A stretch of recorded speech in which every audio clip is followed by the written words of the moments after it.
నడుములో పూసలు L1, LC, L3 వీటికి సమస్య పరిష్కారానికి చెప్పటలేదు, ఎవరు చెప్పట్లేదు. నడుములో ఈ పూసలు మనం పొరపాటుగా కింద పడ్డం, రాళ్ళు బరువులు ఎత్తుతూ లేదా నీళ్ల బిందువులు అలా పైకి ఎత్తుతూ అలా నడుములో పట్టేసుకోవడం, అప్పటికేదో జెండు బాము ఏదో పూసుకోవడం, ఆ సమస్య సరిపోదు, ఇక మొదలవుతుంది.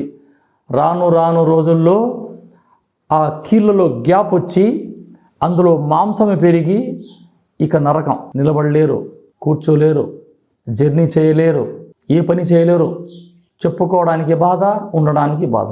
వీటికి పైపూతగా చక్కటి రెమెడీతో మీ ముందుకు వచ్చాను. వాటి కోసం ఆయుర్వేదిక్ మూలికల షాపులోకి వెళ్ళి నిమ్మగడ్డి నూనె, నీలగిరి తైలం, నిమ్మగడ్డి నూనె, నీలగిరి